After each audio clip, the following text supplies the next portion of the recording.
अस्तित्व न्यूज 24 तास जनहितासाठी एक पाऊल पुढे। नमस्कार, अस्तित्व न्यूज 24 तास जनहितासाठी एक पाऊल पुढे। मी कल्पेश आपलं स्वागत करतो। पाहूया बातम्या विस्ताराने।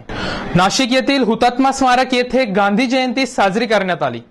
यावेळी नशाबंदी मंचाचे पदाधिकारी व ज्येष्ठ स्वातंत्र्य सैनिक उपस्थित होते। गांधी जयंतीच्या पार्श्वभूमीवर नशाबंदी मंचतर्फे हुतात्मा स्मारक येथे महात्मा गांधी तसेच भारताचे माजी पंतप्रधान लाल बहादूर शास्त्री यांना पुष्पहार घालून आदरांजली वाहिली। यावेळी अध्यक्षस्थानी नशाबंदीचे अध्यक्ष अविनाश आहेर, गप्पा माने तसेच ज्येष्ठ स्वातंत्र्य सैनिक दादा करंजकर, वसंत हुदलीकर, एलमामे, रमाकांत जाधव, श्याम दुसाने, राम ठाकूर, कृपेश्वर भालेराव, सविता मुर्तडक, सोनाली शिंदे, रेखा शेलार आदी उपस्थित होते।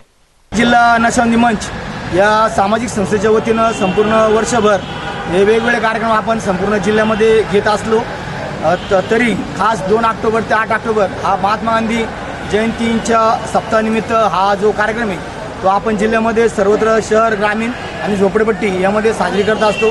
आजचा जो 2 ऑक्टोबरचा हा पवित्र दिवस आहे त्यानिमित्त आपण हुतात्मा स्मारक इथं कार्यक्रम आयोजित केला आहे। नाशिक जिल्हा नशाबंदी मंच आणि नेचरोपॅथी क्लब जो आहे त्यांच्या संयुक्त विद्यमाने आपण स्पेशली डायबिटीस या विषयावरती एक शिबिर घेतलेलं आहे। या शिबिरामध्ये मार्गदर्शन, औषधोपचार आपण विनामूल्य देणार आहे। आणि महात्मा गांधी जयंती निमित्त शहरात सर्वत्र स्वच्छता मोहीम राबविली जाते। अस्तित्व न्यूज साठी बंटी आढावसह अश्विन आहेर, नाशिक।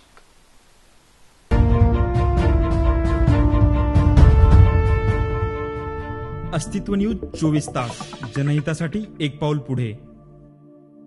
प्रभाग क्रमांक 55 मधील कमला पार्क जीवनधारा कॉलनी या रस्त्यांच्या डांबरीकरणाच्या कामाचा शुभारंभ रविवारी मोठ्या उत्साहात झाला। माजी नगरसेवक प्रताप मेहरोलिया, नगरसेविका कोमल मेहरोलिया व नगरसेवक शिवाजी सहाने यांच्या हस्ते शुभारंभ करण्यात आला। नाशिक महापालिकेत असलेल्या विद्यमान नगरसेवकांचा कालावधी जेमतेम 2-2.5 महिने उरला आहे। त्यामुळे अपूर्ण राहिलेली विकास कामे पूर्ण करण्याचा सपाटा नगरसेवक लावतायत। नाशिक रोडच्या प्रभाग क्रमांक 55 मधील कमला पार्क जीवनधारा कॉलनी रस्त्यांच्या डांबरीकरण कामाचा शुभारंभ रविवारी करण्यात आला। माजी नगरसेवक प्रताप मेहरोलिया, विद्यमान नगरसेविका कोमल मेहरोलिया आणि नगरसेवक ॲडव्होकेट शिवाजी सहाने यांच्या हस्ते डांबरीकरण कामाचा शुभारंभ करण्यात आला।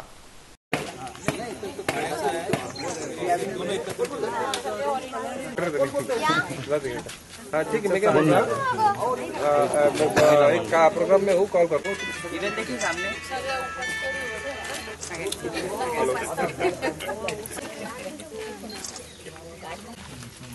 बघा इकडे समोर मामा आहे।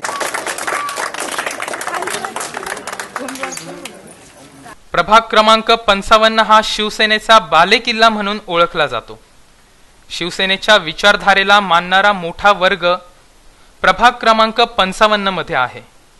प्रभागाच्या आजवर झालेल्या विकास कामांबाबत तसेच भविष्यात करवायाच्या कामांबद्दल प्रताप मेहरोलिया व नगरसेविका कोमल मेहरोलिया यांनी सविस्तर माहिती दिली। आज आपण या ठिकाणी डांबरीकरणाचं ऍक्च्युअली कामाचं उद्घाटन आपण केलेलं आहे। खूप उशीर झाला पण शेवटी आपण या कामामध्ये सक्सेस झालो। मागील 2 वर्ष आपल्याला नाशिक महानगरपालिकेने कुठली प्रकारची निधी आपल्याला उपलब्ध करून दिली नाही। याचं कारण असं होतं की आपल्या शहरात सिंहस्थ असल्या कारणाने नगरसेवकांचे सर्व विकास निधी सिंहस्थासाठी वर्ग करून टाकली आणि सिंहस्थाच्या कामाला प्रथम प्राधान्य दिलं आलं। आपले काम त्यामध्ये रखडून गेले।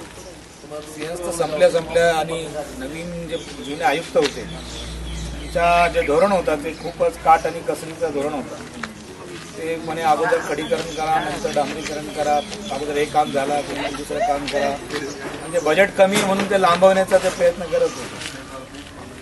योगायोगाने जे आपले नवीन कमिशनर आलेले आहेत ते फार सकारात्मक दृष्टिकोनाचं काम करणारे कमिशनर आहेत आणि ताबडतोब तातडीनं आपल्या या कामांसाठी आल्या दुसऱ्या दिवशी त्यांच्या समोर जेव्हा फाईल गेली त्यांनी तातडीने वर्क ऑर्डरवरती सही करून आपल्या या ठिकाणीचा 1,60,00,000चं काम आपल्या या भागासाठी त्यांनी ताबडतोब मंजूर करून वर्क ऑर्डर दिला.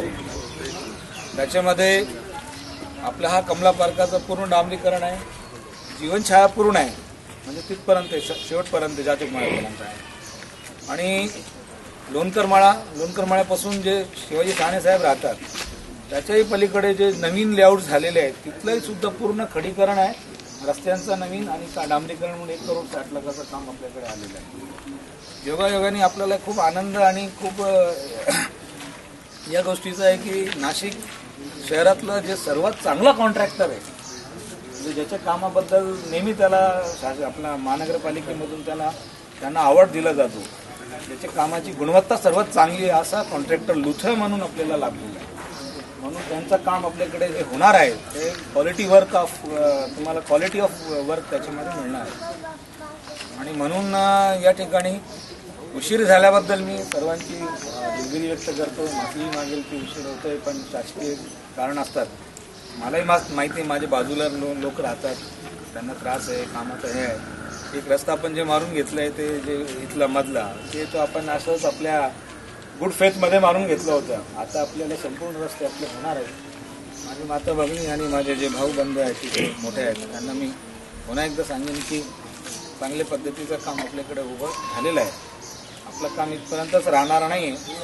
येत्या 2-3 महिन्यामध्ये आपल्या जयभवानी रोड परिसर पूर्ण CCTV कॅमेरेमध्ये येणार आहे. म्हणजे फार इथपासून उपनगरपासून ते सेंटर गेट त्याच्या प्रत्येक अप्रोच रोडच्या कॉर्नरवरती आपण CC कॅमेरे बसवणार आहे.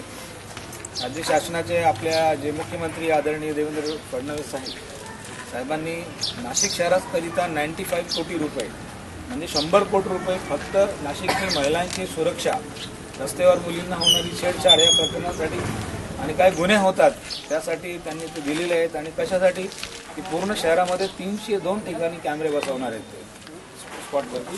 असे 2,300 काहीतरी 800 काहीतरी कॅमेरे पूर्ण शहरामध्ये 943 CCTV कॅमेरे बसवणार आहेत. 302 ठिकाणी ते लावणार आहेत. त्याच्यामध्ये प्रामुख्याने आपला उपनगर चौक, आपल्या वाडीतला हा कॉर्नर, त्यानंतर आपल्या ऑफिसच्या तुळजाभवानी मंदिर आहे तिथे दोन्ही साईडला ते करणार आहे. आणि शेवटचं एकदम ते आपला आर्टलरी सेंटरचं जे चौक आहे तिथे लागणार आहे. पण जे मधले जे अप्रोच उरणार आहे त्यासाठी आपण कालच एक मीटिंग घेतली आणि आपल्या जयभवानी रोडवरती राहणारे जे व्यावसायिक आहेत त्या व्यावसायिकांमध्ये आपले वासनला मी बोलवलं होतं. वासनचं कदम डेअरी तिथे रणजित प्रधान, अजित गुप्ताजी आणि दोन्ही डॉक्टर निरगुडे, त्यानंतर दोघे पेट्रोल पंप्स जे आपले ते औटे त्यांना बोलवलं आणि तुलसी लांबा यांना बोलून घेतला, कार्डाला बोलून घेतलं. आणि ज्या ठिकाणी पोलिसांचे कॅमेरे लागणार नाही जे उरलेली ठिकाणी त्या ठिकाणी ते कॅमेरे लावून देणार आहे आपल्याला. पूर्ण रस्ता आपण सुरक्षित करतोय म्हणजे पुढे सुरक्षाचा प्रश्न आपल्याकडचा संपून जाणार आहे. आणि कोमलने एक ठराव केलेला आहे. तो ठराव कधी तयार झाली कोमलनी 17 तारखेचा महासभेला एक ठराव केलेला आहे. त्याच्यामध्ये आपला आतला जे परिसर आहे म्हणजे आपल्या आतल्या परिसरमध्ये कोमलच्या निधीमधून 10 लाख रुपये निधी कोमल देते. त्याच्यामध्ये 5 लाख कोमलचे आणि 5 लाख रुपये आपल्या शिवाजी भाऊचे असं मिळून 10 लाख रुपये आपण देतोय. आणि आपल्या या भागामधून आतल्या भागामधून सुद्धा CC कॅमेरे लागणार. त्यामध्ये तुमच्या एक सहकार्य आपल्याला कसं पाहिजे सर्वांचा, का असं पाहिजे की कुठेतरी एक ठिकाणी त्याचा DVR आपल्याला ठेवावा लागेल. आपल्यामधून एकाने कोणीतरी पुढाकार घ्यावा. ठीक आहे, ते DVR सेट माझ्याकडे लावला तरी हरकत नाही. आणि ते जे कॅमेरे आपण लावणार आहे उल्हास, ते जे पोलिसांचे जेव्हा काम सुरू होईल तेव्हा आपलाही काम त्याच्यासोबत सुरू होईल आणि त्यांना ते कनेक्ट होईल आणि तो कॅमेरा पोलिसांच्या मॉनिटरिंगमध्ये निघून जाईल डायरेक्ट. म्हणजे तुम्ही जरा कंप्लेंट केली ना त्या क्षणी तो कॅमेरा नंबर उघडणार ते आणि पटकन तो आपल्या इथे काय चाललं ते पटकन बघून घेणार आपल्या भागातलं. म्हणजे पोलीस डायरेक्ट पोलीस स्टेशनवाले पाहणार. त्यांची पोलिसांची नजर तिथे बसून आपल्या कॉलनीवरती राहील. अशा पद्धतीचं आपण नियोजन त्याच्यामध्ये करतो. आणि आज तुम्ही सर्व मोठ्या ठिकाणी म्हणजे मोठ्या संख्येने उभं आले सर्व. तुमचा प्रेम सातत्याने आमच्या पाठीशी आहे. पुन्हा तुमचं प्रेम आमच्या पाठीशी राहील अशी उम्मीदही करतोय आणि आशाही आहे. आणि येणारे पुढे याच्यामध्ये कदाचित आपल्या या भागातून आपले 2 प्रतिनिधी सुद्धा होऊ शकतात. कारण आता निवडणुकी हे जी 4ची झालेली आहे, तुम्हाला 4 नगरसेवकांना मतदान करायचं आहे यावेळेस. मागे तुम्ही 2 निवडून दिले होते आणि 2वर 2 फ्री, आता 2वर 2 आणि आपला प्रभाग आता पुष्कळ मोठा झाला आहे. उपनगरपासून पार देवलाई गावपर्यंत झालेला आहे आणि याच्यामध्ये 4 नगरसेवकांना आपल्याला 4 मतदान द्यायचे आपल्याला, 4 नगरसेवक निवडायचे आपल्याला. आणि त्याच्यामध्ये कदाचित देवाची कृपाने आपल्या पवना नगरातून देखील एखादा उमेदवार आपल्याला मिळू शकेल अशी परिस्थिती आहे. म्हणून तो मी म्हटलं इकडे ये, इकडे सोडत नाही. आज कमला पार्क परिसरमध्ये कमला पार्कचे सर्व नागरिक हे इथे जमा झालेले आहे आणि इथे आज खडीकरण व डांबरीकरण H2H डांबरीकरण याचं ओपनिंग केलेलं आहे. येत्या 3 ते 4 महिन्यात या कमला पार्क आणि छाया पार्क या दोघांचंही इकडे पूर्णपणे डांबरीकरण आणि खडीकरण होणार आहे. इकडचे नागरिक खूप त्रस्त होते पावसामुळे. इकडचा जो एरिया आहे तो आर्मी एरिया कनेक्टेड आहे, म्हणून पाणीचा फ्लो ह्या साईडला खूप जास्त असल्यामुळे लवकरच रस्ते खराब होतात. म्हणून आमच्या इकडच्या नागरिकांनी खूप 2 ते 3 वर्ष खूप त्रास काढलेला आहे, पण आता त्यांना या त्रासापासून मुक्तता भेटणार आहे. 3 ते 4 महिन्यात त्या डांबरीकरणाचं काम होणार आहे आणि सर्वांना उपस्थित अशा सर्व नागरिकांना माझी नवरात्रीची सर्वांना शुभेच्छा. रस्ता डांबरीकरण कामांच्या शुभारंभाप्रसंगी ॲडव्होकेट ज्ञानेश्वर डावखर, उल्हास गोडसे, डॉक्टर सुनील हिरे, राजू बेहनवाल, आबा चौधरी, शंकर साठे, राजू थोरात, डॉक्टर जगताप, शिवनाथ मस्के, दिवाकर बागडी आदी उपस्थित होते. शिवसेनेचे नगरसेवक ॲडव्होकेट शिवाजी सहाने यांनीही यावेळी आपल्या भावना व्यक्त केल्या. 55 मधील तर तसं पाहिलं तर हा सगळ्यात शेवटचा टोकाचा भाग आणि या रस्त्याचं आम्ही या ठिकाणी राहत असल्यामुळे प्रकर्षाने जाणवायचं रोज जाता येता की नागरिकांच्या चेहऱ्यावर नाराजी दिसायची, पण ते दाखवायचे नाही. नगरसेवक दोन्ही आपल्या घरातलेच आहेत. प्रभाग क्रमांक 55 मध्ये सगळ्यात पहिला टँकर लागला तोही आपणच्या घरीच आणावा लागला, परंतु योगायोगाने निधी उपलब्ध झाल्यानंतर दोन्ही काम एकदम मार्गी लागलेले आहेत. पाईपलाईनचं काम झालेलं आहे. या रस्त्याचं फक्त खडीकरण नाही तर डांबरीकरणाचं सुद्धा काम याच्यामध्ये आहे. हे काम 1,60,00,000 पूर्ण आहे. डांबरीकरण थोडंसं 1 महिनाभर उशिरा होईल, कारण खडीकरण झाल्यानंतर किमान 1-2 पाऊस त्याच्यामध्ये पडावे लागतात, त्यानंतर त्याचं डांबरीकरणाचं काम होईल. परंतु खडीकरण आणि डांबरीकरणाचं काम या रस्त्याचं पूर्ण होईल. आताच काही रहिवाशांनी सांगितलं की इथं पाण्याची पाईपलाईन मेन लाईन जी आहे गजानन हाईटपर्यंत आलेली आहे, तर ती भैया आपल्याला सर्व्हिस लाईन 6 इंच हे पूर्ण या लेआउटला फिरवायची आहे. ते टाकणार आहेत. ती मेन लाईन पूर्ण लेआउटमध्ये फिरवणं शक्य नाही, परंतु ती लाईन 6 इंचाची लाईन आता आपण या ठिकाणी टाकणार आहोत आणि या ठिकाणच्या पाण्याची व्यवस्था पूर्ण होणार आहे. रस्त्याचं डांबरीकरण आणि खडीकरण एकदम होत आहे. काही लोकांना रस्त्याचं खडीकरण झाल्यानंतर वर्षानुवर्ष वाट पाहावी लागते. आपण सर्वजण, मी या ठिकाणचा रहिवासी असल्यामुळे आपण सर्वजण खऱ्या अर्थाने भाग्यान आहोत की डांबरीकरण आणि खडीकरण एकदम होत आहे. पाण्याच्या पाईपलाईनचा प्रश्न संपलाय, लाईटचा प्रश्न संपलाय, सुरक्षेचा प्रश्न आता भैयांनी सांगितलं त्याप्रमाणे संपलेला आहे. आपल्या सगळ्यांचं प्रेम या नगरसेवकांवर पुढे असं कायम राहो अशी आपल्याकडनं अपेक्षा व्यक्त करतो, कारण आता पुढे निवडणुका येत आहेत मार्च महिन्यामध्ये. त्यामुळे आपण सर्वजणांना बराच त्रास या ठिकाणी सहन करावा लागला. त्यासाठी मी आपली माफी मागतो आणि निधी अभावी हे काम थोडं लेट झालं, परंतु थेट झालं. आपण सर्वजण या ठिकाणी आलात त्याबद्दल आपण सर्वांचे आभार. प्रभाग क्रमांक 55 मधील शिवसैनिक, नागरिक, हितचिंतक या कार्यक्रमात उपस्थित होते. अस्तित्व न्यूज साठी मायकल खरातसह रामेश्वर सिसोदिया, नाशिक.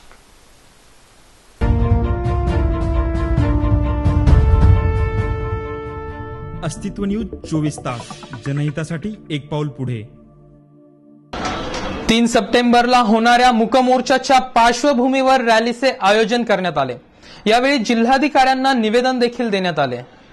मराठा मुकमोर्चा काहीच दिवसांपूर्वी पार पडला आणि आता मुकमोर्चाचे पेव फुटणार की काय अशी चिन्हे दिसू लागली आहेत.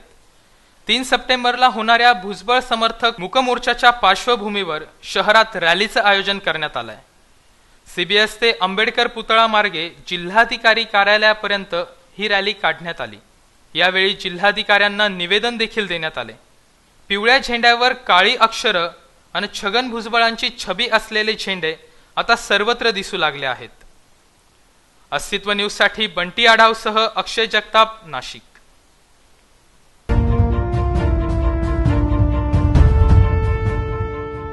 अस्तित्व न्यूज 24 तास, जनहितासाठी एक पाऊल पुढे। वाहन निर्मिती क्षेत्रात अग्रण्य असणाऱ्या महिंद्रा कंपनीचा 71वा वर्धापन दिन मोठ्या उत्साहात संपन्न झाला। यावेळी कंपनीचे व्हाईस प्रेसिडेंट हिरामन आहेर यांच्यासोबत अस्तित्व न्यूजचे प्रशांत गोडसे आणि सागर गायकवाड यांनी केलेली विशेष बातचीत खास अस्तित्व न्यूजच्या प्रेक्षकांसाठी। भारतामध्ये ऑटोमोबाईल्समध्ये 3 नंबरची कंपनी असलेली महिंद्रा अँड महिंद्रा कंपनी प्रत्येक वर्षी प्रगतीपथावर जात आहे। यावर्षी ते 71 वर्ष साजरं करत आहे। आपल्यासोबत कंपनीचे व्हाईस प्रेसिडेंट हिरामन आहेर जे आहेत त्यांच्याशी आपण गप्पा करूया। अस्तित्व न्यूजवरती प्रथम त्यांचं स्वागत करूया। सर, हा जो प्रवास आहे कसा वाटतो? हा अतिशय चॅलेंजिंग प्रवास आहे आणि ह्या प्रवासामध्ये आम्हाला आनंद याचा होतो आहे की एक इंडियन कंपनी एवढ्या मल्टीनॅशनल कंपन्या मार्केटमध्ये येऊन देखील चांगल्या प्रकारे त्याला उत्तर देत आहे, त्याचा आम्हाला आनंद होतो आहे। दुसरा प्रश्न असा आहे की भारतामध्ये ही जी कंपनी आहे, भारतात तुम्ही सांगता भारतामधील कंपनी, तर अशा पुष्कळशा कंपन्या असतील ज्या तुम्हाला कॉम्पिटिशनला असतील, मग तुम्ही कशा पद्धतीने या कंपन्यांना फेस केलं? कॉम्पिटिशनला तसं इंडियन कंपन्यापेक्षा बाहेरच्या कंपन्या बऱ्याच आता आलेल्या आहेत, पण आम्ही नवीन नवीन प्रॉडक्ट आणतो आणि कस्टमरला ते प्रॉडक्ट चांगल्यात चांगलं वाटेल त्यासाठी नवीन नवीन फीचर देतो की जेणेकरून कस्टमर आपल्या प्रॉडक्टकडे अट्रॅक्ट व्हायला पाहिजे। त्या दृष्टीने आमचा सदैव प्रयत्न असतो आणि त्याच्यामुळे आमचं दिवसेंदिवस ते मार्केट शेअर आम्ही वाढवायचा प्रयत्न करतो। 70 वर्ष कंप्लीट झाले, 71 वर्ष सुरुवात होते 71 वर्षाला, कसं फील होते आणि कसं बघताय तुम्ही 71 वर्ष? 71 वर्ष अतिशय म्हणजे चॅलेंजिंग आहे आणि ॲट द सेम टाईम आम्हाला अतिशय आनंद होतो आहे की एवढ्या मोठ्या कॉम्पिटिशनमध्ये देखील आम्ही आमचा मार्केट शेअर दिवसेंदिवस वाढवायचा प्रयत्न करतो आणि आम्हाला खात्री आहे ज्या प्रकारचे प्रॉडक्ट आम्ही मार्केटमध्ये आणतो आहे, एक दिवस आमचं जे काही इंडियन ब्रँड किंवा मेक इन इंडिया याच्यामध्ये या कंपनीला अग्रगण्य स्थान मिळेल याच्याविषयी आमच्यावर कुठल्याही प्रकारची शंका नाही। निश्चितच। आणि ही कंपनी जे 71 वर्षात साजरं करते आज रोजी, हे नाशिक प्लांट आहे की पूर्ण राज्यातला प्लांट आहे, याविषयी थोडक्यात माहिती द्या।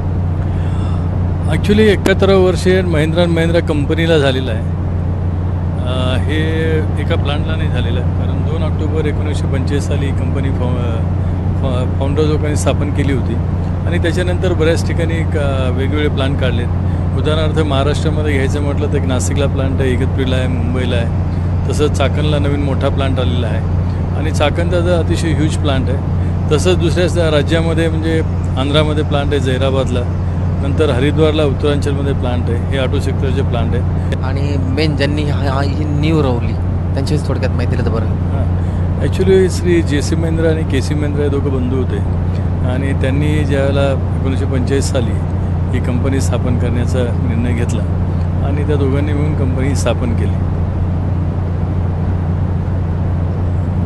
तुम्ही मला असं म्हणायचं आहे की प्रत्येक कंपनी किंवा आता नॅनो साहेबांनी, टाटावाल्यांनी एक स्कीम काढली ती गरीबाची गाडी, तर असा दृष्टिकोन करून काही महिंद्राने असं काही स्वप्न बघितलं होतं का त्या गाडी, की असं काही तुम्हाला याबाबत सांगता येईल का? महिंद्राने एकच स्वप्न बघितलं होतं की सर्व लोकांना मोबिलिटी प्रोव्हाइड करायची, जे ट्रान्सपोर्टेशनच्या सोयी करायच्या। आपण जर बघितलं महिंद्राच्या गाड्या सुरुवातीच्या काळामध्ये सगळ्या खेड्यापाड्यात चालणाऱ्या गाडी फक्त महिंद्राची गाडी होती, कारण तेवढी रगेड आणि टफ गाडी कुठलीच नव्हती आणि आम्ही तोच धागा धरून अशा गाड्या बनवत गेलो। त्याच्यानंतर जसं ग्लोबल कॉम्पिटिशन आली आणि कस्टमर लोकांना चांगल्यात चांगल्या सुखसुविधा द्याव्या त्यासाठी आम्ही आमचे प्रॉडक्ट कंप्लीट करत गेलो आणि आज जर बघितलं आम्ही सर्व रेंजच्या गाड्या बनवू शकतो। किंबहुना आम्ही आता 4 व्हीलरमध्ये तर आहोतच, पण ट्रक्स या बिझनेसमध्ये पण आम्ही एंट्री केलेली आहे आणि तिथे आम्हाला चांगला सक्सेस मिळतो आहे। अशी कोणती व्हेकल आहे किंवा 4 व्हीलर आहे, 2 व्हीलर आहे की ज्यामध्ये तुमच्या कंपनीने मानांकन प्राप्त केलं? सगळ्यात महत्त्वाचं आणि मोठं उदाहरण देता येईल स्कॉर्पिओ।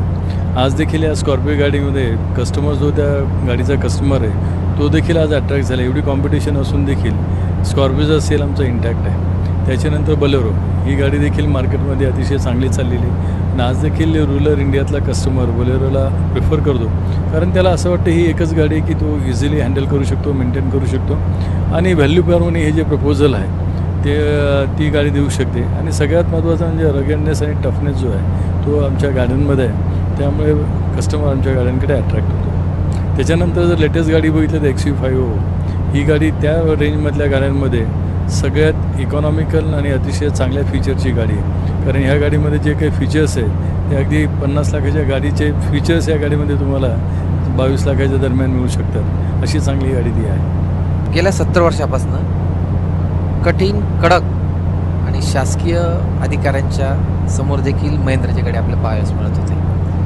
मग नेमकं धोरण काय होतं कंपनीचं हे आपण त्यांच्याकडनंच. बेसिकली कंपनीचं धोरण एकच होतं की अतिशय दुर्गम भागामध्ये देखील आमची गाडी पोचली पाहिजे आणि त्या भागामध्ये दुसऱ्या कुठल्याही गाड्या जायच्या नाही. त्यावेळेला ही अगदी टफ गाडी म्हणून महिंद्राचं एक रेप्युटेशन त्यावेळेला झालं होतं. त्यामुळे तुम्ही जर बघितलं असेल शासकीय अधिकारी घ्या, पोलीस अधिकारी घ्या किंवा कुठेही दुर्गम भागात कुठलंही काही काम असेल त्यात महिंद्रा एकमेव गाडी कंपनी होती की त्यांच्या गाड्या वापरल्या जायच्या. कंपनी काही एक्सपोर्ट करते काही गाड्या? हो, मागच्या वर्षी आम्ही 36,000 गाड्या एक्सपोर्ट केल्या आणि या वेगवेगळ्या कंट्रीमध्ये एक्सपोर्ट करतो. त्याच्यामध्ये युरोपपासून तर आफ्रिकन कंट्रीज या सर्व कंट्रीज इन्व्हॉल्व आहेत. सर, इतकी मोठी कंपनी आहे, भारत देशामध्ये रँकिंग 3ला आहे, कर्मचारी संख्या खूप असेल, मग तुम्ही कर्मचाऱ्यांच्या बाबतीत काही योजना किंवा त्यांच्या सुरक्षिततेविषयी याच्याविषयी बी काळजी घेतली जाते? कर्मचाऱ्यांविषयी म्हटलं तर आमची मला वाटतं भारतातली एकमेव कंपनी असेल की त्यांच्या इन्व्हॉल्वमेंटसाठी आणि त्यांच्या सुरक्षेसाठी आम्ही मनापासून प्रयत्न करत असतो. उदाहरणार्थ सेफ्टीसाठी आम्ही वर्षातनं 2दा प्रत्येक एम्प्लॉईला ट्रेनिंग देतो आणि त्यांना सर्व चांगल्या प्रकारची सेफ्टी इक्विपमेंट्स प्रोव्हाइड करतो की जेणेकरून त्याने त्याची स्वतःची सुरक्षितता पाळली पाहिजे. आणि आमचा सर्व कंपनीचा फोकस याच्यावरतीच असतो की सुरक्षितते स्टँडर्ड दिवसेंदिवस कसं वाढवता येईल. नाशिक प्लांटचं जर उदाहरण बघितलं गेल्या 3 वर्षामध्ये एकही रिपोर्टेबल ॲक्सिडेंट झालेलं नाही आणि आम्ही जर का कुठली काही दुर्घटना घडली तर आम्ही प्रत्यक्ष त्या शॉप फ्लोअरला जाऊन त्या कंडिशनचा स्टडी करतो आणि त्याच्यावरती परमनंट सोल्युशन काढतो. त्याच्यामुळे तुम्ही जर बघितलं आमचं शॉप फ्लोअर दिवसेंदिवस अतिशय सुरक्षित होत चाललेलं आहे. नंतर ह्या एम्प्लॉईचं स्वतःचं डेव्हलपमेंट व्हायला पाहिजे, त्यासाठी आम्ही वेगवेगळे उपक्रम राबवतो. उदाहरणार्थ त्याचं क्वालिटीमध्ये त्याचा फोकस पाहिजे, त्याचं प्रोडक्शनमध्ये काम करताना त्याचा त्रास कमी व्हायला पाहिजे. म्हणून अगदी नवीन नवीन जे इनिशिएटिव्ह येतात लाईक अर्बनॉमिक्स एक इनिशिएटिव्ह आहे. नंतर या लोकांच्या सर्वांगीण विकासासाठी जागृती नावाची संकल्पना आमच्या कंपनीमध्ये आम्ही राबवतो. त्याच्यामध्ये प्रत्येक एम्प्लॉईला आम्ही ट्रेनिंग देतो. त्याच्यानंतर त्याने ज्या पद्धतीने काम केलं पाहिजे थेरॉटिकली आणि ॲक्च्युअल तो काय करतो इव्हॅल्युएट करतो. त्याच्यात जो चांगलं काम करणारा सद्गुरुस्त असेल त्याला आम्ही आयडेंटिफाय करून त्याला आमच्या सिनियर ऑफिसर जे असतात म्हणजे सगळ्या प्लांटचे मॅन्युफॅक्चरिंग हेड त्यांच्या हाताने त्याचा गौरव करतो, सर्टिफिकेट देऊन, प्लस त्याला कॅश प्राईज देतो. तसंच नंतर आमचं डिव्हिजनल लेवलला कॉम्पिटिशन असते, ज्या एखाद्या टीमने चांगलं काम केलेलं असेल त्या टीमचं कम्प्लीट इव्हॅल्युएशन आम्ही करतो आणि त्यांना बक्षीस ते 25,000पासून तर 1.5 लाख रुपयापर्यंत त्यांना बक्षीस देतो की जेणेकरून सर्वांचं इन्व्हॉल्वमेंट वाढली पाहिजे आणि मोटिवेशन वाढलं पाहिजे. हा त्याच्यामागचा उद्देश आहे. आपल्या कंपनीला भारत सरकारकडनं किंवा महाराष्ट्र राज्य सरकारकडनं काही पुरस्कार गौरवण्यात आला आहे? हो, आत्ताच यावर्षी ॲक्च्युली महाराष्ट्र चीफ मिनिस्टर नामदार देवेंद्र फडणवीस यांनी आम्हाला सस्टेनेबिलिटी नावाचा जो एक इनिशिएटिव्ह असतो त्याच्यामध्ये आम्ही नाशिकला खूप चांगलं काम केलं. तर हेवी इंडस्ट्रीमध्ये नॉन हजार्डस हेवी इंडस्ट्रीमध्ये आम्हाला पहिलं प्राईज 3 लाख रुपयाचे त्यांच्या हाती मिळाले यावर्षी. जे कामगारांची सुरक्षा त्याच्यानंतर पर्यावरणाची रक्षण या दोन्ही गोष्टी तुम्ही सांभाळून कंपनीचा नफा कसा वाढेल या दृष्टीने तुमची वाटचाल असते. तुम्ही नवीन जे आहे म्हणजे जे कारखानदारीमध्ये येण्यास उत्सुक आहे किंवा जे अंडर ट्रेनिंग आहे अशांना तुम्ही काय सांगू इच्छिता? आम्ही एकच सांगू त्यांना की बाबा कुठल्याही धंद्यामध्ये आपलं सातत्य पाहिजे आणि सगळ्यात कस्टमर आपला गॉड आहे त्याच्यासाठी काम करायचं. हे जर का 2 दृष्टिकोन आपण ठेवले तर मला वाटतं आपल्याला कुठल्याही प्रकारची अडचण आपल्या धंद्यामध्ये येत नाही. कारण शेवटी आपला जो काही बिझनेस आहे तो आपला कस्टमरच वाढत असतो. बाकी आपण सर्व स्टेक होल्डर म्हणू पण कस्टमर जर आपल्याकडे नसेल तर आपली खऱ्या अर्थाने प्रगती होत नाही. त्यामुळे आमच्या कंपनीचा देखील सदैव फोकस कस्टमरकडे असतो, त्याची रिक्वायरमेंट काय आणि त्याला काय हवं आहे. तसं नवीन येणाऱ्या प्रत्येक माणसाने जर का कस्टमर आपला देव समजला आणि त्याच्यासाठी काम केलं तर मला वाटतं त्याला आयुष्यात काही कमी पडणार नाही. 71 वर्ष तुम्ही साजरा करत असताना या आज कशा पद्धतीने तुम्ही साजरा? आज ॲक्च्युली एवढं पावसाचं वातावरण असताना सुद्धा आमच्याकडे 13,000 लोकांनी आज आमचा प्लांट बघितला. आमच्याकडे साधारणपणे 3,000 लोक काम करतात याचा अर्थ, आणि प्रत्येक माणसाला आम्ही 4 कुपन देतो. याचा अर्थ 100%पेक्षा जास्त लोकांनी आज उपस्थिती लावली. ही अतिशय आनंदाची गोष्ट आहे आणि आमची अपेक्षा असते की या दिवशी मॅक्सिमम लोकांनी येऊन आमचा कारखाना बघावा. त्याचा उद्देश एकच आहे की लोकांना कळतं की या नाशिक शहरामध्ये एवढी मोठी कंपनी आहे. आणि दुसरी गोष्ट, जी काही तरुण मुलं असतात त्यांना एक वेगळ्या प्रकारचं मोटिवेशन मिळतं किंवा स्फुरण मिळतं की आपण पण काहीतरी शिकलं पाहिजे आणि मोठं काहीतरी केलं पाहिजे. त्यासाठी एक चांगला उपक्रम आहे असं आम्हाला वाटतं आणि दरवर्षी याच्यामध्ये सुधारणा होत चाललेली आहे असं मला वाटतं. भारतामध्ये नंबर 3ची कंपनी, कामगारांची सुरक्षा, पर्यावरणाचं रक्षण, नफ्यात होणारी प्रत्येक वर्षी वाढ, अशा अनेक गोष्टी बरोबर घेऊन नाशिक प्लांटचे vice president Hiraman Nair sir यांनी आपल्याशी मुक्तपणे आज बातचीत केली. सर, तुम्हाला आम्ही शुभेच्छा देतो. तुम्ही अशाच पद्धतीने थँक्यू, धन्यवाद. 100वी साजरी करा. धन्यवाद. धन्यवाद. सागर गायकवाडसह प्रशांत गोडसे, अस्तित्व न्यूज, नाशिक.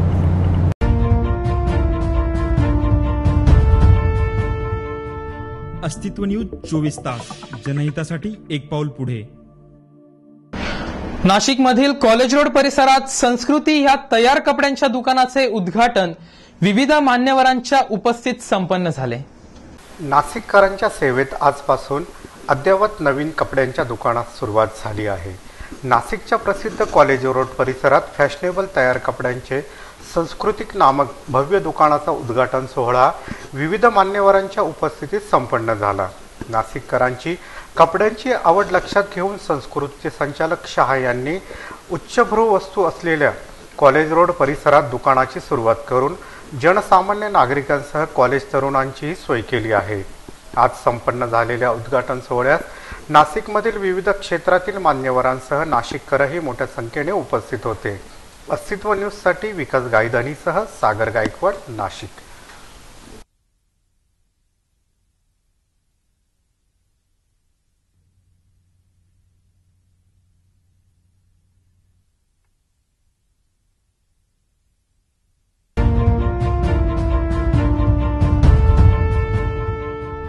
अस्तित्व न्यूज 24 तास, जनहितासाठी एक पाऊल पुढे.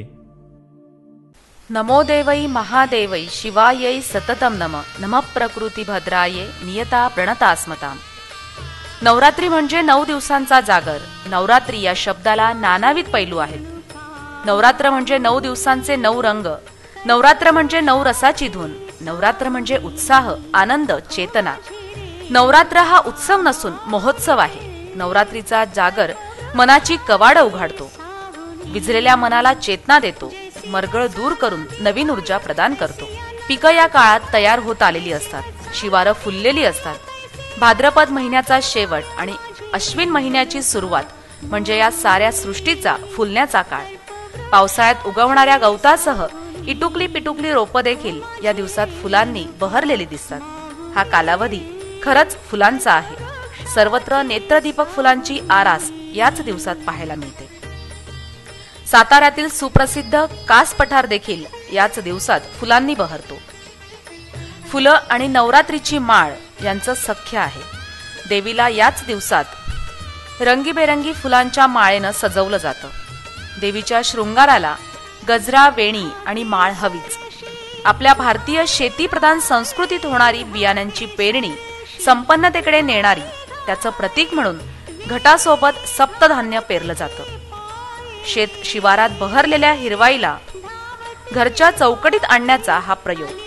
निसर्गाशी जवळीक साधण्याचा प्रयत्न. शेतीप्रधान संस्कृतीत बीजाचे अंकुरणे म्हणजे संपन्नतेचं प्रतीक मानलं जातं. घटस्थापना ते दसऱ्यापर्यंतच्या 9 रात्री म्हणजे ऊर्जा, उत्साह आणि आनंदाने भरलेल्या असतात. स्त्री शक्तीने एकत्र येण्याचा हा काळ. हा उत्सव म्हणजे आध्यात्मिकतेबरोबरच संगीत नृत्याला प्राधान्य देणारा काळ. पूजापाठ, व्रतवैकल्य, उपवास यांना प्राधान्य दिलं जातं. तर रात्री संगीत आणि नृत्याची अक्षरशः उधळण होते. मारो गरब रमतो जाये या तालावर रात्री पावलं थिरकू लागतात. तनामनातली नकारात्मकताही या निमित्तानं झटकून जाते. नवरात्र म्हणजे आध्यात्मिक, सामाजिक, सांस्कृतिक स्तर उंचावणारा सण. यात लोकपरंपरा आणि लोकसंस्कृतीचे संदर्भ जुळलेले असतात. निर्गुण निराकार आदी मायेच्या सगुण भक्तीतून साकारलेला पूजोत्सव म्हणजे नवरात्र. देवी महात्म्यात देवी संबंधित 3 कथा सांगितलेल्या आहेत. भगवान विष्णूंनी मायेचे रूप घेऊन मधु आणि कैटभ या राक्षसांना ठार केलं. दुसऱ्या कथेत महिषासुर वधाचा पराक्रम वर्णन करण्यात आला असून तिसऱ्या कथेत देवीनं शुंभ निशुंभ आणि चंडमुंड यांचा वध केला. सत्प्रवृत्तीने अपप्रवृत्तीवर केलेली मात म्हणजे नवरात्रीची कथा. दैत्यांचा संहार करण्यासाठी देवीनं काली, दुर्गा अशी रूप धारण करून दैत्यमर्दन केल्याची आख्यायिका देवी महात्म्य आणि देवी भागवतात ऐकायला मिळते. या कथांमधून देवीच्या शौर्याचं वर्णन आहे. स्त्री ही अबला नसून सबला आहे हेच या कथांमधनं सिद्ध झालंय. अनादी काळापासनं स्त्री पुरुषांच्या बरोबरीनं कार्य करते. शिव आणि शक्ती यांचं ऐक्य आहे. शिव आणि शक्ती यांच्या एकतेतून या विश्वाचा पसारा चालवला जातोय. अर्ध नरनारी नटेश्वर ही शिवाची रूप सर्वांना परिचित आहे. असं असताना आपल्या समाजात स्त्रीला हिंतेची वागणूक का बरं दिली जाते? आपला समाज एकीकडे स्त्रीच्या कर्तृत्वाचे पोवाडे गातो आणि दुसरीकडे मात्र तिला तुच्छतेने वागवतो. आता नवरात्रीत बालिकांची, कुमारिकांची आणि सवाष्णींची पूजा केली जाते, ओटी भरली जाते. पण हे फक्त 9च दिवस घडतं. रोज स्त्रियांची पूजा करावी असं आमचं मुळीच म्हणणं नाही. परंतु स्त्रीला माणूस म्हणून जगताना तिची हेटाळणी होऊ नये इतकंच. आपल्या समाजात वैधव्य प्राप्त झालेल्या स्त्रीला धार्मिक कार्यात डावललं जातं. तिला ओटी भरणं किंवा शुभ कार्यात मागे ठेवलं जातं. पण विधुर पुरुषांच्या बाबतीत मात्र असं होत नाही. ज्या अविवाहित स्त्रिया आहेत त्यांच्या बाबतीत देखील हीच परिस्थिती आहे. त्या देखील अशाच प्रकारच्या मान सन्मानापासून वंचित आहेत. विशिष्ट अवस्थेतील स्त्रीलाच पावित्र्याचं लेबल लावलं जातं. ही गोष्ट नक्कीच संवेदनशील मनाच्या लोकांना खटकते. दुर्गा पूजेच्या उत्सवात फक्त विवाहित महिलेलाच सहभागी केलं जातं. यात विधवा किंवा अविवाहितांना सहभागी होता येत नाही. स्वतंत्र विचारांच्या स्त्रीची समाजात हेटाळणी होते. तिला मूर्ख नाहीतर अतिशहाणी समजलं जातं. आदिशक्तीच्या जागराच्या निमित्तानं स्त्रीवरील अत्याचाराच्या अनेक गोष्टी अधोरेखित होतात. ज्या स्त्रीला नवरात्रीत देवी समजून पूजलं जातं तिच्यासाठी मंदिराचे गाभारे देखील बंद आहेत. अनेक ठिकाणी मूर्ती आणि समाधीला स्पर्श करण्याची तिला मुभा नाही. मंदिरातील गाभारा प्रवेशासाठी तिला संघर्ष करावा लागतो. याला काय म्हणावं? स्त्रीच्या अस्तित्वाची ही 2 टोकं आहेत. यातलं अंतर नाहीसं होणं गरजेचं आहे. पण समाज मन हे स्वीकारेल का? नवरात्र उत्सव खरंच मांगल्याचं प्रतीक आहे. स्त्री आणि पुरुष ही संसार रथाची 2 चाकं आहेत. दोन्ही चाकं सर्वच पातळीवर सारखी हवी, तरच अवघे जग मंगलमय होईल. स्त्रीची अस्मिता जपणं, तिचं अस्तित्व जपणं ही अजूनही गरज बनली आहे, हे मात्र खरं. अस्तित्व न्यूजसाठी रुपाली केळसकर, नाशिक.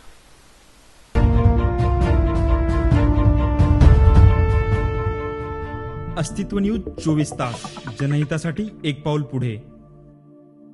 सर्वमंगल मांगल्ये शिवे सर्वार्थ साधिके शरण्ये त्र्यंबके गौरी नारायणी नमोस्तुते. देवी भागवताच्या 7म स्कंधातील 38व्या अध्यायात कोल्हापूर हे पहिल्या क्रमांकावर आहे.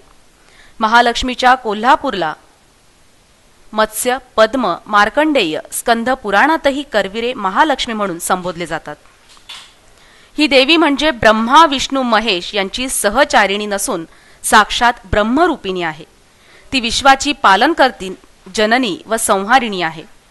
करवीर महात्म्यात कोल्हापूर हे दक्षिण काशी म्हणून प्रसिद्ध असून उत्तरेच्या काशीपेक्षाही श्रेष्ठ आहे. कोल्हापूर निवासिनीची अशी आख्यायिका. एकदा गंगा नदीच्या काठी मोठमोठ्या ऋषीमुनींनी यज्ञयाग करण्याचं ठरवलं. काश्यप मुनी सर्वांना कार्यक्रमाचा आढावा सांगत होते. एवढ्यात देवर्षी नारद मुनी या ठिकाणी प्रकटले. ते महर्षी असल्यामुळे साऱ्यांनी त्यांना उच्च आसनावर बसवलं, त्यांचं पूजन केलं, त्यांना फलाहार दिला. ऋषींनी आपल्या यज्ञाचा हेतू सांगून या यज्ञासाठी अग्रपूजेचा मान देण्यासाठी एखादी देवता सुचवण्याचं सांगितलं. ऋषी म्हणाले, मुनीवर सर्व 33 कोटी देवतांचा अंश असलेली व सर्व गुणांनी श्रेष्ठ असणारी देवता सांगा, जिची आम्ही यज्ञारंभी पूजा करू. नारदांनी हे काम भृगु ऋषीकडे सोपवलं. भृगु ऋषी म्हणाले, मी सर्व देव लोकात फिरून त्यांची परीक्षा घेईल आणि जो माझ्या परीक्षेला उतरेल त्याचं नाव काही दिवसांनी तुम्हाला सांगेल. भृगु ऋषी प्रथम सत्य लोकात गेले. त्या ठिकाणी ब्रह्मदेव आपल्या पत्नीशी काही महत्वाचं बोलत होते. भृगु ऋषी त्या ठिकाणी बराच वेळ उभे राहिले, पण ब्रह्मदेवाने त्यांच्याकडे लक्षच दिले नाही. भृगु ऋषी संतापले. त्यांनी हे आपल्या कामास योग्य नसल्याचं ठरवलं. नंतर ते कैलास पर्वतावर गेले.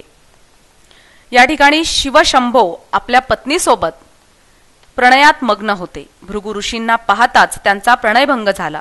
ते रागावल्यानं भृगु ऋषींनी तेथूनही काढता पाय घेतला. त्यानंतर ते वैकुंठात आले. या ठिकाणी विष्णू पेंग घेत होते.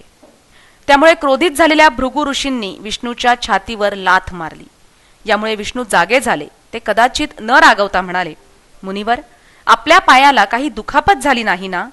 विष्णूच्या या वागण्यानं भृगु ऋषी प्रसन्न झाले आणि पृथ्वी तलावर येऊन सर्व ऋषीमुनींना सांगितलं की 33 कोटी देवांमध्ये श्री विष्णूच श्रेष्ठ असून त्यांचंच पूजन करा. इकडे वैकुंठात लक्ष्मीला भृगु ऋषींचा भयंकर राग आला. आपल्या पतीला लाथ मारली तरी भगवान काहीच रागवत नाहीत, उलट त्यांचं पूजन करतात हे तिला खटकलं. ती अतिशय क्रोधानं त्या ठिकाणून निघाली आणि पृथ्वीवर कोल्हापूरला आली. आपल्या प्रिय पत्नीचा विरह सहन न होऊन श्री विष्णू देखील करवीर क्षेत्री आले. अशा रीतीनं कोल्हापूरच्या मंदिरात श्री महालक्ष्मी आसनस्थ झाली. 8व्या शतकात चालुक्य घराण्यानं हे देवालय स्थापन केलं असावं आणि त्याची पूर्णता 9व्या शतकात झाली. महालक्ष्मी मंदिराला 4 प्रवेशद्वार असून त्यातील पश्चिम दरवाजाला महाद्वार म्हणतात. आतल्या आवारात महाकाली, महासरस्वती, भद्रकाली, कात्यायनी, शांकरी या देवता आहेत. मंदिर सर्व बाजूंनी बंदिस्त असून या मंदिराची बांधणी त्रिशूलाच्या आकाराची आहे. ते शिल्पकलेचा अत्यंत उत्कृष्ट नमुना आहे. या मंदिराच्या महाद्वारातून प्रवेश केल्यानंतर गरुड मंडप आहे. याच्या पूर्वेस मोठा चबुत्रा आहे. या ठिकाणी महालक्ष्मीची पालखी आहे. महालक्ष्मीचं मुख्य मंदिर काळ्या पाषाणात आहे. भिंतीवर अनेक नृत्यांगणांची शिल्प आहेत. मंदिराच्या 4ही बाजूंनी दगडी जाळ्या आहेत. महालक्ष्मी मंदिराच्या उजव्या बाजूला महाकाली, सरस्वतीचं मंदिर आहे. आवारात श्री दत्त महादेवाचं मंदिर आहे. या ठिकाणून पुढे गेल्यानंतर मणिकर्णिका आणि काशीकुंड आहे. एक मोठी दीपमाळा असून तिच्याजवळ अगस्ती आणि लोपामुद्राची शिल्प असून शेजारी शंकराचं मंदिर आहे. मुख्य गाभाऱ्यात महालक्ष्मीची मूर्ती रत्नशिलेची 40 किलोची असून त्यात हिरकवड मिश्रित धातू द्रव्य असून पाषाण वालुकामय आहे. ही मूर्ती अतिप्राचीन म्हणजे 5 ते 6 हजार वर्षांपूर्वीची असावी. मूर्तीचा आकार शाळुंकीप्रमाणे असून दगडी चबुत्र्यावर उभी आहे. तिची उंची 2 फूट 9 इंच असून दगड ओबडधोबड आहे. मूर्तीच्या मागे सिंह उभा आहे. मूर्तीच्या माथ्यावर पद्मरागिणी आहे. ती चतुर्भुज असून तिच्या एका हातात गदा, डाव्या हातात ढाल, खालच्या उजव्या म्हागुळ आणि त्यावर 5 मुखी शेषाने फडा आच्छादित आहे. मस्तकाच्या मध्यावर शिवलिंग व योनी आहे. महालक्ष्मीची मूर्ती सकाळी बालिका, दुपारी तरुण तर संध्याकाळी वयस्कर स्त्री अशी दिसते, अशी आख्यायिका आहे. मंगळवार आणि शुक्रवारी महालक्ष्मीच्या दर्शनाला मोठी गर्दी असते. महालक्ष्मीच्या समोर एक झरोका आहे. त्यातून संध्याकाळी काही ठराविक दिवसात सूर्याची किरणं देवीच्या अंगावर वेगवेगळ्या ठिकाणी पडतात. त्यावेळी किरणोत्सव साजरा केला जातो. 31 जानेवारी, 9 नोव्हेंबर महालक्ष्मीच्या चरणावर संध्याकाळी सूर्याची किरणं पडतात. 1 फेब्रुवारी आणि 10 नोव्हेंबरला कोवळी सूर्यकिरणं देवी मूर्तीच्या छातीवर पडतात. तसंच दरवर्षी 2 फेब्रुवारी आणि 11 नोव्हेंबर या दिवशी सोनेरी किरणं महालक्ष्मीच्या सर्वांगावर पडतात. देवीच्या मंदिरात वर्षभर अनेक उत्सव साजरे केले जातात. नवरात्र उत्सव हा उत्सव 10 दिवस चालतो. अश्विन शुद्ध प्रतिपदेपासून मंदिरात घटस्थापना केली जाते. दररोज उत्सव मूर्तीची पालखी मिरवतात. तसंच ललिता पंचमी, रथोत्सव असे उत्सवही साजरे केले जातात. अशा या करवीर वासिनीला एकदा भेट देऊन आपल्या मनोकामना पुऱ्या करून घ्याव्यात, तेव्हा महालक्ष्मीच्या दर्शनाला एकदा अवश्य या. टीम अस्तित्व न्यूज, नाशिक.